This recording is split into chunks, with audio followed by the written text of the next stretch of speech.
ethnique et couleur de peau ne peuvent donner un sentiment d'appartenance. Voilà un intitulé bien énigmatique venant d'un historien, sauf que cet historien-là est réunionnais. Mais au fait, qui est réunionnais? Notion subjective, tout comme pour la plupart des appartenances sociales, voire familiales. On peut se dire réunionnais simplement parce qu'on habite à La Réunion depuis un certain temps et qu'on y soit né ou non. On peut s'y dire aussi français. Mais au fait, suffit-il d'être né dans un territoire de France pour se dire français? Suffit-il d'être né en Bretagne ou en Occitanie pour se dire breton ou occitan? Suffit-il d'être né à La Réunion pour se dire créole? Eh bien, la réponse à cette dernière question, c'est oui. En principe, on désigne comme créoles les natifs de l'île. Et cela depuis le début du XXe siècle. Depuis que Raphaël Barquiceau, dans sa thèse de lettres, a vanté les qualités lyriques de ses compatriotes du XIXe siècle pour les différencier des auteurs métropolitains. L'État français, quant à lui, est un ardent défenseur de son droit du sol. Toute personne née en France a automatiquement la nationalité française. Ceux qui sont nés de parents étrangers ont le droit de refuser cette nationalité à l'âge de 16 ans à condition d'en avoir une autre. Nul ne peut rester sans nationalité. Cette identité liée au sol pouvait encore se défendre il y a une quarantaine d'années, quand les moyens d'émigration à moyenne ou grande distance restaient limités. Ce n'est plus le cas de nos jours. Reste l'identité liée au sang, à la famille. C'est encore plus discutable, car ce qui conditionne avant tout les réflexes primaires, c'est le lieu des premières 5 ou 10 années d'existence et l'atavisme qu'on y reçoit. Suffit-il d'être né de parents algériens en France pour se dire arabe? Un enfant né dans une famille où l'on a omis de transmettre l'atavisme culturel des générations précédentes a-t-il des repères? Ainsi, un gamin breton de pleine Bretagne, dite bretonnante, Quimper, Pont-Aven, Lorient, Landerneau, par exemple, ne pourrait plus revendiquer sa bretonité, tout comme un enfant réunionnais n'aurait plus aucune notion de sa créolité. Ça s'est vu. Des familles où on interdisait aux enfants de parler créole à la maison, par exemple. Ce n'est plus vraiment le cas aujourd'hui. Alors comment pourrait-on rattacher le sentiment d'appartenance à un groupe social, notion très personnelle, ou à une entité politique, notion beaucoup plus générale? Tiens, c'est quoi le sentiment d'appartenance à une entité politique? Ça pourrait s'apparenter au patriotisme, à l'amour de la patrie.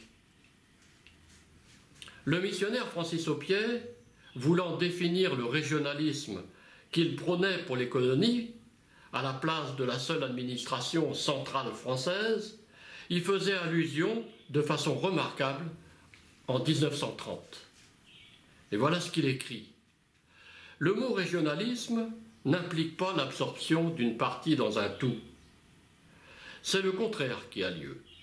C'est-à-dire que la petite patrie, bien loin d'être incluse dans la grande, souvent la dépasse dans le temps et dans l'espace.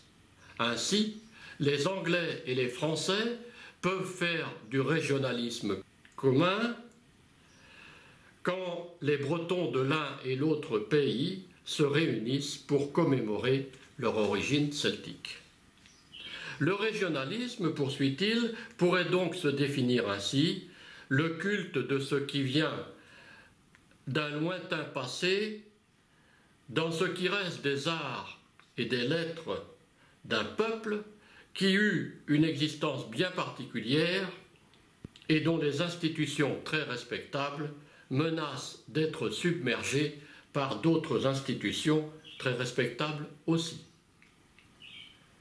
Pour lui, et je l'approuve bien sûr, il pourrait donc y avoir un patriotisme régional au même titre qu'un patriotisme national en France.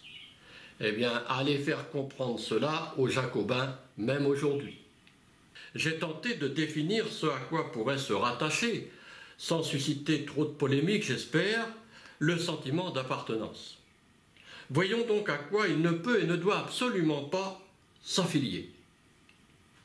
Et c'est le titre de cette communication. Traits ethniques et couleurs de peau ne peuvent donner un sentiment d'appartenance. Alors qu'est-ce que j'entends par là? Que ce n'est pas parce qu'on a des traits chinois qu'on doit se sentir automatiquement asiatique, et de même que ce n'est pas parce qu'on est de couleur noire qu'on doit se sentir africain. À l'île de la Réunion, dans une famille traditionnelle, les enfants de même père et mère sont dits tous créoles, et pourtant certains ont des teints bien blancs, comparables à des Européens, et d'autres bien bruns, comparables à des Africains. D'ailleurs, jusqu'à un passé récent, il était rare qu'on parle de la couleur de la peau. On ne disait pas de quelqu'un qu'il était noir, mais brun. Quant à l'adjectif blanc, il n'avait que peu de rapport avec la couleur. Les petits blancs étaient les pauvres des hauts, les gros blancs étaient les riches des bas. D'ailleurs, dans les conversations entre amis, jamais on n'aurait osé dire à celui-ci qu'il était noir ou à celui-là qu'il était blanc. C'est tellement vrai que le sympathique vocable mounois, mon noir en français, s'adresse aussi bien à un blanc qu'à un noir à La Réunion. Ce n'est que depuis peu de temps qu'on a vu arriver ce genre de critère racial suite au retour de Réunionnais ayant passé quelques dizaines d'années en métropole. Tout dernièrement encore, j'ai assisté, médusé, à ce genre de discours. Une jeune femme, ayant passé une vingtaine d'années en métropole, s'est mise à parler d'elle et de sa couleur, qu'elle jugeait noire. Moi, si j'avais osé le lui dire, par respect pour elle, je ne l'ai pas fait, je l'aurais plutôt classée dans les grilles et encore assez clair. Bon, si ça avait été qu'une simple allusion, elle serait passée inaperçue. Mais elle a insisté durant plus d'une heure. Nous n'avons retenu d'elle qu'une chose ce jour-là, c'est qu'elle était noire, noire et encore noire. Et elle s'est même mise à juger lesquels d'entre nous pouvaient être classés plutôt blancs ou plutôt noirs, les plus blancs étant visiblement moins cotés. J'en ai conclu que ce problème de la différenciation, que nous ne connaissions pas à La Réunion, par rapport à la couleur de peau, avait bien été importé. Et je découvre maintenant qu'il vient pour l'essentiel des banlieues occidentales, tremplin d'une idéologie importée directement des États-Unis.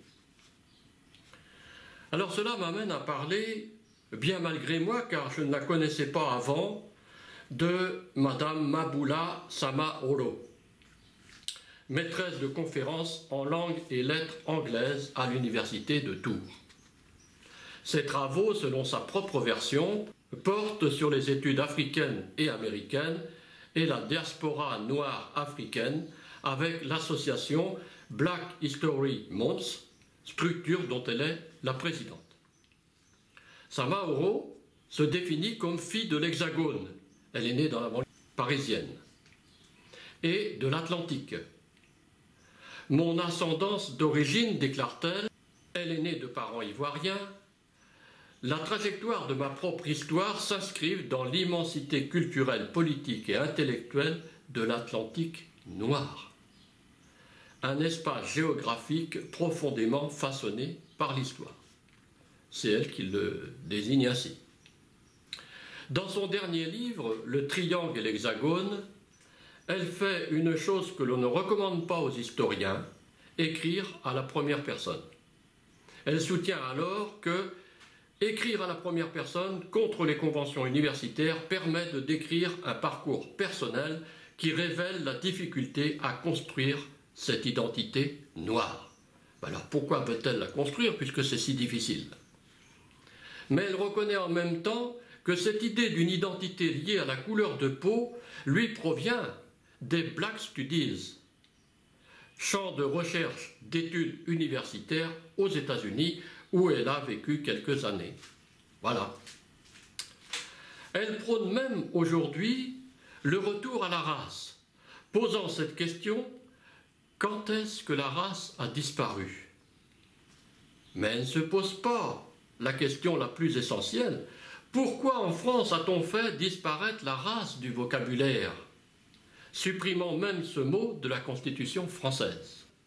A-t-elle déjà oublié ou n'a-t-elle jamais voulu prendre connaissance des théories les plus folles que quelques savants du début du XXe siècle ont pu faire sur la différenciation des races et les conséquences désastreuses durables de leurs conclusions pour la condition déjà si pénible des indigènes?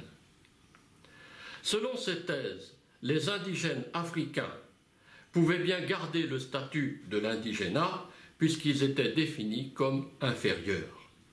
Et ils l'ont conservé, ce statut, jusqu'à la fin de la décolonisation dans les années 1960.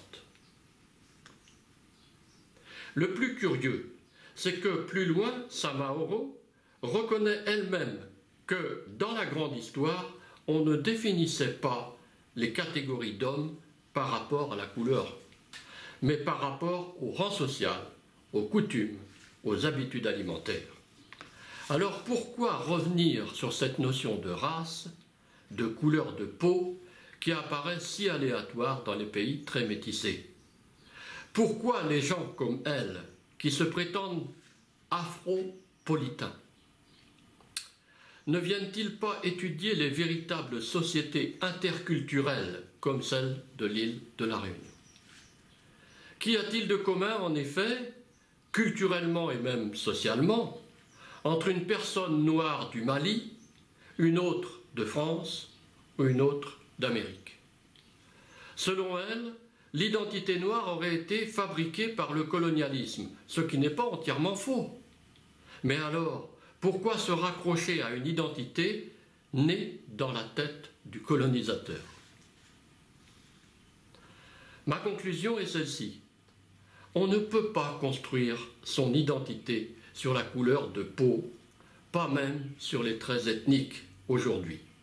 À peine peut-on l'appuyer sur une quelconque appartenance au sol, voire au sang. Mais il ne reste qu'une possibilité, mais ô combien précieuse, le sentiment d'appartenance culturelle.